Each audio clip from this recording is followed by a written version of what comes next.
मोदी सरकार अपने दूसरे कार्यकाल में पूरी तरीके से एक्शन मोड में लग रही है। सालों से विवादित पड़े मुद्दों को अब निपटारा करने पर तुली पड़ी है। बात धारा 370 की हो, राम मंदिर की हो या सीएए की हो, सभी पर एक्शन लिया और एक्शन के बाद जो भी रिएक्शन आया सबका अच्छे से सामना किया, सबको अच्छे से सुलझाया। जी हाँ, नमस्कार, मैं आशीष शुक्ला और आप देख रहे हैं हमारा YouTube channel journalist Ashish Shukla. राजनीति में एक बार गर्माहट फिर बढ़ गई है। इस बार गर्माहट बढ़ने का कारण आर्टिकल 30 है।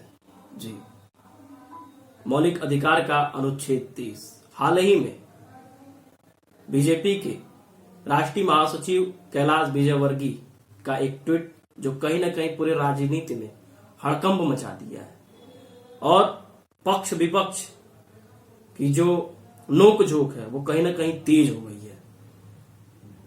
बात अब इससे साफ जाहिर होता है कि कहीं ना कहीं जो अब तक मौलिक अधिकार में एक तरह से कह सकते हैं कि जो विरोधाभासी मौलिक अधिकार है, अब उसका निपटारा मोदी सरकार करने के लिए पूरी तरीके से तत्पर है और पूरी तरीके से मुस्तैद हो चुकी है। जी, पूरी खबर क्या है वो मैं आपको ट्वीट बताता हूं।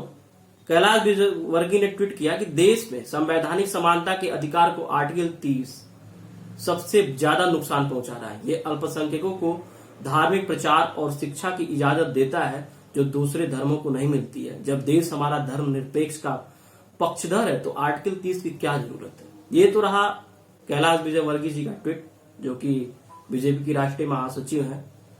2 दिन पहले की बात है, ये गुरुवार की बात है। अब मैं बात करता हूं मौलिक अधिकार की। आखिर मौलिक अधिकार को लेकर विवाद क्यों उपज गया? कुछ न कुछ तो संविधान के मौलिक अधिकार में वो कमी होगी जिसके कारण ऐसा उनका ट्वीट आया, ऐसा बयान आया। तो मैं आपको बता दूं कि मौलिक अधिकार जो कि अमेरिका से लिया गया है, 12 से 35 तक हमारे मौलिक अधिकार हैं, उसमें समानता, स्वतंत्रता, शोषण के विरुद्ध, धार्मिक स्वतंत्रता और संस्कृति और शिक्षा।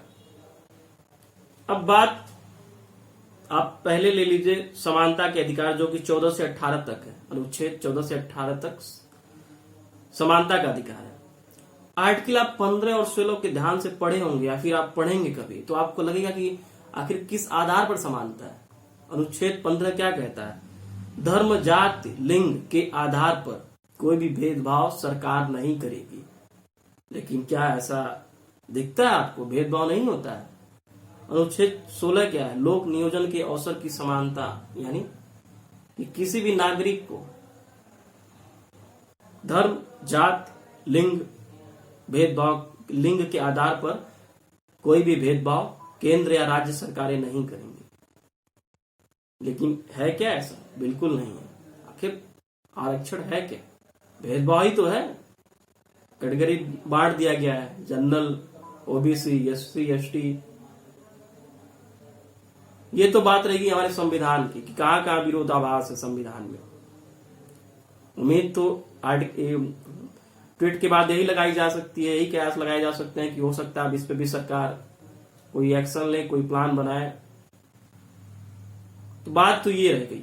अब बात आते हैं हम आर्टिकल 30 की, जिसको लेकर इनका ट्वीट आया है। आर्टिकल 30 ध्यान से सुनिएगा। शिक्षण संस्थाओं की स्थापना और प्रशासन करने का अल्पसंख्यक वर्गों को अधिकार है। अल्पसंख्यक अपनी पसंद की शैक्षिक संस्था चला सकते हैं और सरकार उसे अनुदान देने में किसी भी तरह से भेदभाव नहीं करेगी। अब बात जब देश में माफ करिएगा धर्मनिरपेक्ष जब देश है तो किसी भी अल्पसंख्यक समुदाय को इतना अधिक सुरक्षा और सहायता आखिर क्यों? किस आधार पर?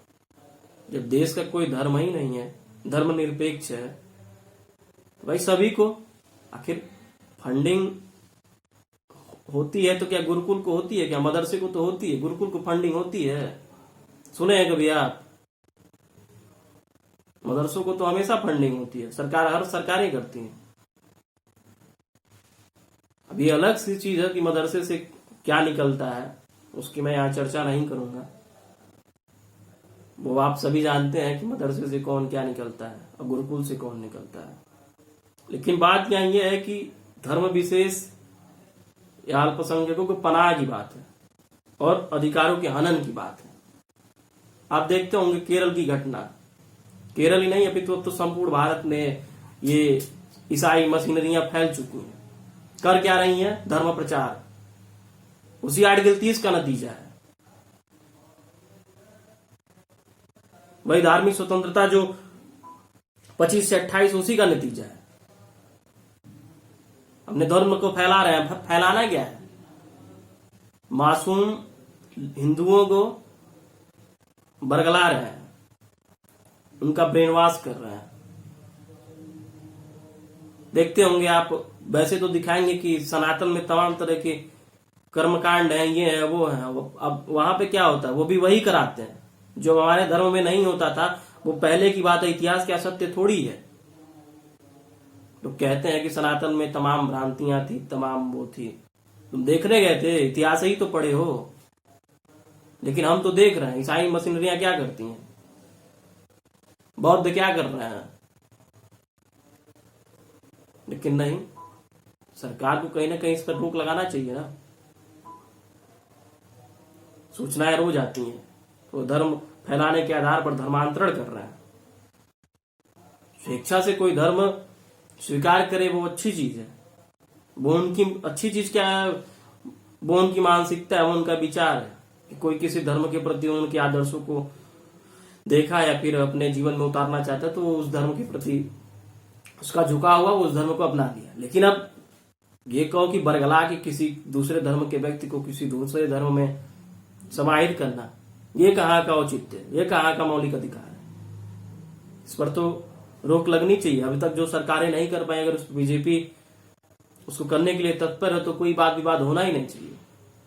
और विपक्ष तो जानते ही है कितना अब तक देश के लिए, समाज के लिए, हमारे लिए, सनातन के लिए कितना किया है। वो किसी से कुछ छुपा नहीं है। लेकिन अगर यहाँ बात मानवता की है, बात मौलिक अधिकार की है, तो जो भी संसद के पास ये अधिकार भी है, मैं आपको फिर कभी बताऊंगा कि कितने इसमें गोकलनाथ बनाम तमाम केसेस ऐसे आए, वो अलग चीज है, उसकी चर्चा मैं बाद में करूंगा। कि संविधान के एक तरह से कह सकते हैं आप कि मौलिक ढांचा में परिवर्तन की बात, वो अलग चीज है, मैं उसको फिर कभी विस्तार से बताऊंगा। लेकिन यहाँ बात यह है कि अगर सरकार, संसद के पास ये अधिकार है कानून बनाने का, कानून को ध्वस्त करने का, तो संविधान के भी प्रकृति में परिवर्तन करना चाहिए। भाई जो चीजें अब तक नहीं हो पाई उसको करिए, लागू करिए। ये मुद्दा, उम्मीद तो यही है कि जो भी मौलिक अधिकार में अपने विरोधाभासी चीजें हैं उस पर सरकार जल्द से जल्द कड़ा एक्शन लेगी, अमल करेगी, पहल करेगी। लेकिन फिलहाल का जो मुद्दा है, किसी धर्म विशेष या अल्पसंख्यकों को इतना सुरक्षा और पनाह के बाद वहां से आउटपुट क्या निकलता है वो आप सभी जानते हैं। और वो किस तरह से बरगला के धर्मांतरण कराते हैं वो भी आप जानते हैं। तो उस पर रोक लगाने के लिए कोई ना कोई कठोर कानून कदम, सरकार को कोई ना कोई कठोर कदम उठाना पड़ेगा, कठोर कानून बनाना पड़ेगा। उसके लिए पहले मौलिक अधिकार में जो भी चीज है, जो भी कमियां हैं, उसको दूर करे सरकार।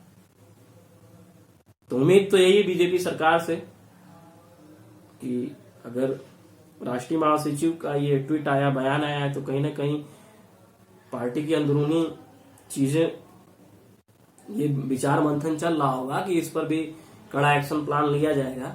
वो भविष्य की बात है और उम्मीद तो मैं यही करता हूं, आप सभी भी यही करेंगे कि जो भी कमियां हैं उसको दूर की जाए।